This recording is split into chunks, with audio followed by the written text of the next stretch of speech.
أهلا أصدقائي. فبعد أن دشنا عودتنا بتقرير أفضل 10 صفقات هذا الموسم حتى الآن، نتحول سويا إلى سلسلة ميد سبورت الخاصة حصاد الأسبوع، ونخصصها لأبرز أحداث نهاية هذا الأسبوع، والبداية بعرض أبرز العناوين: إسبانيا، إيطاليا وكرواتيا وجها لوجه في مجموعة الموت بيورو 2024. الفيفا يعلن تحديثا جديدا للتصنيف العالمي للمنتخبات. مستقبل نجم الجزائر في خطر بعد مساندته لغزة. دعوى قضائية جديدة ضد كريستيانو رونالدو في أمريكا. برشلونة يحسم رسميا أولى صفقاته الشتوية. نجم ريال مدريد يريد الرحيل بسبب تصريح أنشيلوتي. ليفربول ينافس توتنهام على جوهرة المغرب، والمزيد، فابقوا معنا. قبل أن نواصل هذا الفيديو، لا تنسوا الإعجاب، الاشتراك وتفعيل جرس التنبيهات ليصلكم جديد ميد سبورت. حصاد التوب 5. في إنجلترا، حافظ أرسنال على صدارة البريمير ليج بفوزه على وولفرهامبتون، وبتغلبه على فولهام قفز ليفربول إلى المركز الثاني، مستغلا تعثر السيتي المتعادل في قمة الجولة أمام ضيفه توتنهام. وفي إسبانيا، واصل ريال مدريد انتصاراته وتفوق على غرناطة ليستمر في صدارة الليغا بفارق الأهداف عن مفاجأة الموسم جيرونا الذي فاز بدوره على فالنسيا. كما حافظ برشلونة على مركزه ثالثا بفوزه في قمة الجولة على أتلتيكو مدريد. ننتقل للكالتشيو، وهناك واصل إنتر ميلان تصدره بفوزه بقمة الجولة على نابولي بثلاثية، بينما عزز يوفنتوس وصافته بتغلبه على مونزا. وواصل ميلان تواجده ثالثا بفوزه على فروزينوني. إلى البوندسليغا، وهناك سقط المتصدر ليفركوزن في فخ التعادل بقمة الجولة أمام بروسيا دورتموند، ليصبح مهددا بخسارة الصدارة بفارق الأهداف لصالح بايرن ميونخ في حال فوز الأخير أمام يونيون برلين في اللقاء الذي تم تأجيله بسبب التساقط الكثيف للثلوج. نختم بالليغ 1، فبعد فوزه على لو هافر استمر باريس سان جيرمان في الصدارة، موسعا الفارق إلى 4 نقاط عن وصيفه نيس عقب سقوط الأخير أمام نانت. حصاد دوري الروشن. من ملاعب أوروبا إلى السعودية، وفي آخر مباراة تجري على ملعب الملك فهد الدولي قبل إغلاقه للتجديد استعدادا لكأس آسيا 2027، شهدت قمة الجولة تفوق الهلال في ديربي الرياض على غريمه النصر بثلاثية نظيفة، ليبتعد في الصدارة بفارق 7 نقاط عن العالمي، فيما اكتسح أهلي جدة صاحب المركز الثالث نظيره أبها. وحافظ الاتحاد على المرتبة الرابعة في جدول الترتيب بفوزه على الخليج. تصنيف الفيفا الجديد. أصدر الاتحاد الدولي تحديثاً جديداً لتصنيف المنتخبات العالمية، وشهد حفاظ بطل العالم منتخب الأرجنتين على الصدارة، يليه فرنسا. كما لم تشهد قائمة العشرة الأوائل دخول أي منتخب جديد، بينما تراجع المنتخب البرازيلي من المركز الثالث إلى الخامس بسبب تدهور نتائجه في تصفيات المونديال.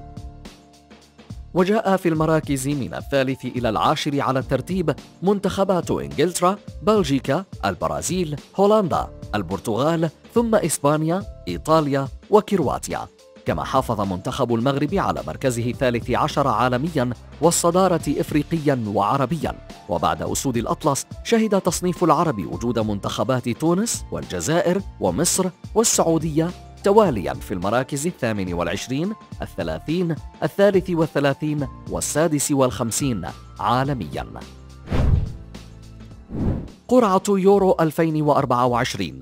في مدينة هامبورغ الألمانية، أجرى اليويفا قرعة مجموعات يورو 2024 التي تحتضنها ألمانيا في يونيو ويوليو المقبلين، وأسفرت عن 6 مجموعات، بينها مجموعة الموت التي تضم إسبانيا، إيطاليا، كرواتيا وألبانيا، في حين كانت باقي المجموعات متكافئة، ومنها مجموعة البلد المستضيف ألمانيا، وتضم إلى جانبها اسكتلندا، المجر وسويسرا. اختتام مونديال تحت 17 سنة. شهد هذا الأسبوع أيضا إسدال الستار على بطولة كأس العالم تحت 17 عام التي أقيمت في إندونيسيا، وعرفت تتويج ألمانيا باللقب بعد فوزها على فرنسا بركلات الترجيح في النهائي. كما حصل منتخب مالي على البرونزية بفوزه في مباراة الترتيب على نظيره منتخب الأرجنتين بثلاثية نظيفة. منوعات. بعد عقدين أمضاهما بين ملاعب أوروبا والدوري البرازيلي، قرر مدافع السامبا فيليبي لويز اعتزال كرة القدم نهائياً بعمر 38 بين صفوف ناديه فلامينغو. في المقابل أعلن مارسيليا تعيين مهدي بن عطية مستشاراً رياضياً للنادي، مؤكداً في بيان رسمي أن نجم المغرب السابق سيساعد في تطوير وتنفيذ الاستراتيجية الرياضية لمارسيليا مع جذب أفضل المواهب، وهو الذي سبق وأن حمل قميص نادي الجنوب في شبابه. هذا وأكد الاتحاد الآسيوي أن الأدوار النهائية لدوري أبطال آسيا من دور ربع النهائي وحتى النهائي لموسمي 2025 و2026 ستقام من مواجهة واحدة في السعودية التي تم اختيارها بعد منافسة مع العراق، كما كشف موقع سبورت بايبل عن رفع دعوى قضائية جماعية في أمريكا ضد البرتغالي كريستيانو رونالدو تزعم تورطه مع منصة رائدة في تداول العملات الرقمية المشفرة. وبحسب المصدر نفسه فإن سبب الدعوى القضائية المرفوعة ضد اللاعب هو ترويجه للمنصة المتورطة قانونياً ببيع أوراق مالية مشفرة غير مسجلة، وهو ما تسبب في خسائر مالية فادحة لعدد من الأشخاص في الولايات المتحدة.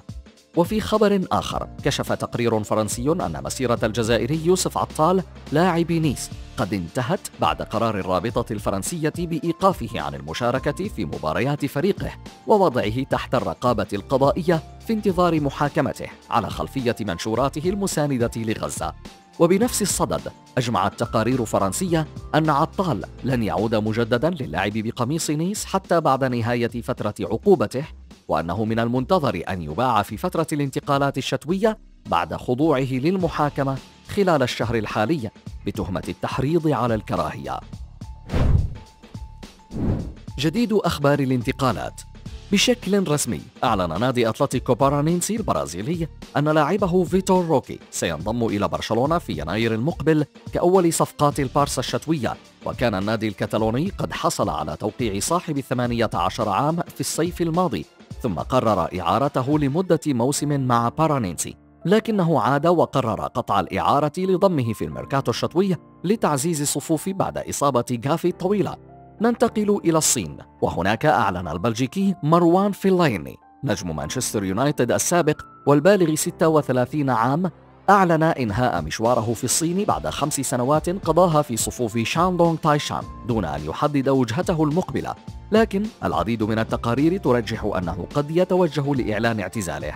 أما عن باقي الانتقالات، أكدت صحيفة كورير ديلو سبورت أن ليفربول يخطط للتعاقد مع الموهبة المغربية بلال الخنوس نجم جينك البلجيكي في فترة الانتقالات الشتوية المقبلة، لكنه قد يجد منافسة من توتنهام وربما يوافق جينك على البيع حال حصوله على 18 مليون يورو. فيما ذكرت صحيفة موندو ديبورتيفو أن برشلونة يسعى لإنجاز التعاقد بشكل نهائي مع الثنائي البرتغالي المعار جواو كانسيلو وجواو فيليكس خلال الشهر المقبل خشية ارتفاع سعرهما مع تحسن الأداء واستمرار تألقهما.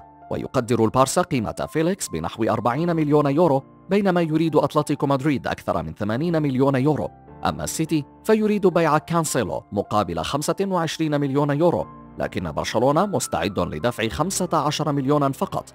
ومن البلوغرانا إلى الغريم ريال مدريد، فوفقا لشبكة ديفينسا سنترال فإنه وبعد تصريح أنشيلوتي بأن كيبا سيعود لمكانه الأساسي بعد التعافي من الإصابة، قرر لونين طلب الرحيل في الشتاء إذا لم يواصل المشاركة بانتظام، وهو أمر سيرفضه بيريز رئيس الميرينجي إلا إذا تعاقد الريال مع حارس بديل، مع الأخذ في الاعتبار أن عقد الأوكراني ينتهي مع الفريق بنهاية هذا الموسم.